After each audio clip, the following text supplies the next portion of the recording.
Hi guys. आजकल India में जो है वो श्रद्धा के केस की वजह से लिव इन रिलेशनशिप की चर्चा हो रही है।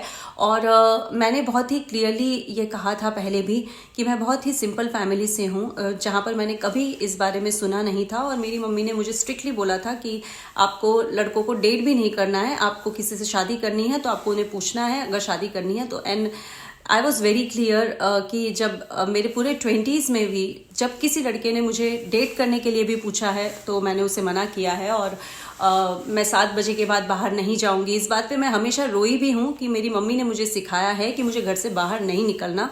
और यही सेम किसी ने मुझे जब लिव इन के लिए भी पूछा होगा तभी भी मैंने यही कहा होगा कि मुझे इसमें भरोसा नहीं है और मेरे पेरेंट्स अलाउड नहीं करते हैं।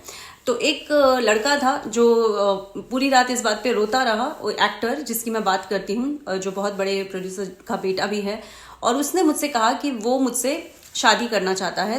तब जाकर मैंने उसे हाँ कहा।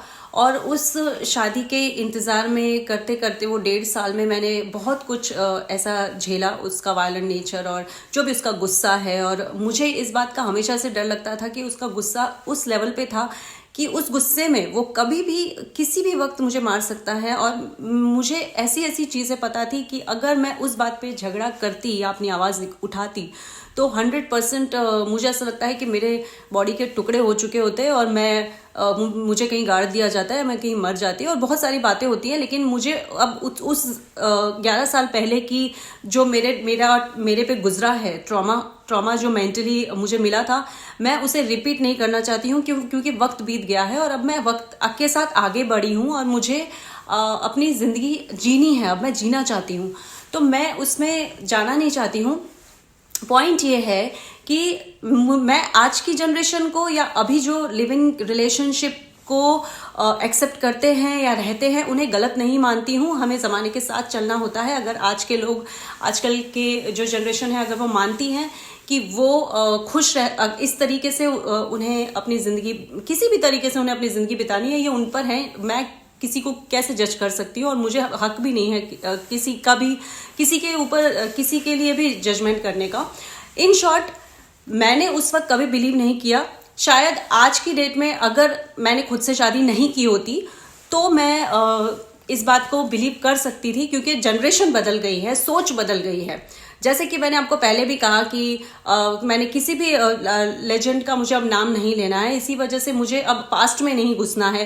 क्योंकि उसके बाद अभी 7 साल पहले भी मैंने किसी पर भरोसा करने की कोशिश की, एक लड़के पे। तो मुझे लड़कों की इस दरिंदगी का इतने अंदाजा है कि सेकंड टाइम भी उस लड़के ने मुझे ऐसा बोला कि तुम्हें मरना है तो तुम मर जाओ, तुम राधा बन जाओ, मैं कृष्ण हूँ, तुम किसी और से शादी कर लो।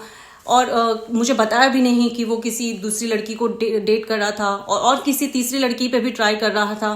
तो ये सब मैं इतना ऑलरेडी देख चुकी हूँ कि मुझे अब कोई इंटरेस्ट नहीं है शादी में और लड़कों में।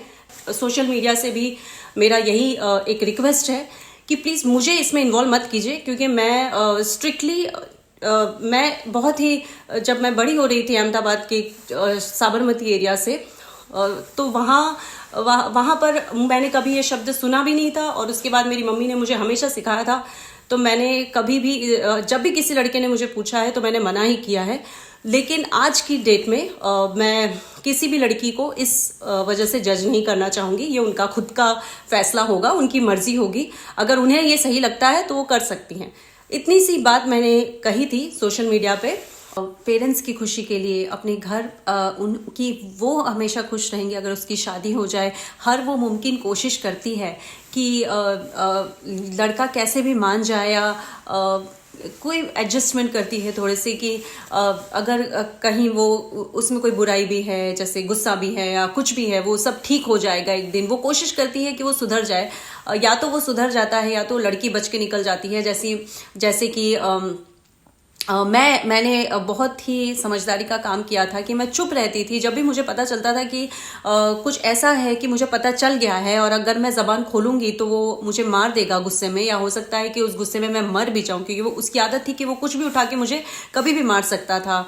तो मुझे उसके गुस्से का इतना अंदाज़ा था कि मैंने ऐसी बहुत सारी बातें इग्नोर की जो मुझे लगा कि उसे गुस्सा दिला सकता है या वो मुझे उसमें ख़त्म भी कर सकता है।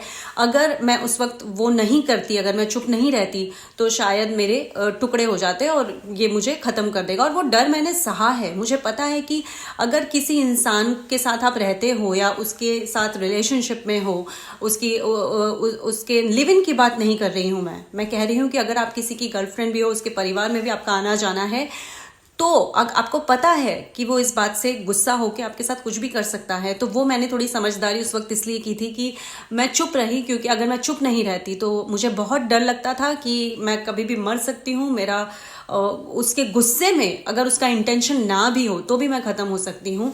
तो बहुत बड़ा ट्रॉमा था जिसमें से मैं निकली बाहर। और हर लड़की ये सब सहती है सोच के कि एक ना एक दिन सब कुछ ठीक हो जाएगा, लड़का भी अच्छा हो जाएगा, सुधर जाएगा। लेकिन ऐसा नहीं है। मैंने ये देखा है कि ऐसे लोग नहीं बदलते हैं, जो काफ़ी सालों बाद भी प्रूफ हो गया है अपने आप। तो जिसकी जो रहती है, जो नेचर में रहता है, वो इतनी आसानी से नहीं बदलता है, लड़कियां कितनी भी कोशिश कर ले बदलने की। बट एनीवेज, क्योंकि मैंने देखा है कि मीडिया में बहुत बार ये हो रहा है कि मैंने पहले भी बोला कि 2015 में मैंने एक लड़के पे केस भी किया, जो सेकंड मॉन्स्टर की मैं बात करती हूँ, जिसने मुझे बताया नहीं और he was dating other 2 girls as well and cheated on me very badly. On top of it made fun of me कि मैंने इसका ये कर दिया, वो कर दिया, और ये मेरा कुछ नहीं बिगाड़ पाई। और मुझे सबसे बड़ी दुख की बात ये होती है कि अगर किसी लड़के को अपनी गलती का एहसास हो और अगर वो सॉरी भी बोल दे दिल से, तो माफ़ भी कर दे, और लड़की शायद उसे, और लड़की का दिल हमेशा बड़ा ही होता है, वो माफ़ कर सकती है और आगे बढ़ सकती है। लेकिन प्रॉब्लम ये है कि माफ़ी भी नहीं मांगना चाहता है लड़का, और उस दरिंदगी के साथ दूसरी लड़कियां उन्हें एक्सेप्ट भी कर लेती हैं। तो ये सब कर्मों का ही खेल है, जिसका अच्छा होना है। तो आगे अगर जब मैं हॉलीवुड स्टार बनूंगी तो मैं चाहूँगी कि मैं उस लेवल पे अपनी स्टोरी शेयर करूँ कि जब मैं कुछ बोलती हूँ तो एग्जैक्ट वैसा ही पब्लिश हो, ना कि मसालेदार बना के उसका एक स्टेटमेंट का कुछ और निकाला जाए ताकि वो एंटरटेनमेंट बन जाए। क्योंकि लड़कियां कोई एंटरटेनमेंट नहीं है, मैं कोई प्लास्टिक की गुड़िया नहीं हूँ कि ये सब बोलने में या ये सब झेलने में मुझे बड़ी खुशी हुई होगी, है ना। तो अगर इंडिया में इस तरीके से मसाला बनाने के लिए और सिर्फ मजाक उड़ाने के लिए लड़कियों का न्यूज़ छापी जाती है, तो फिर मुझे ऐसी न्यूज़ में कोई दिलचस्पी नहीं है।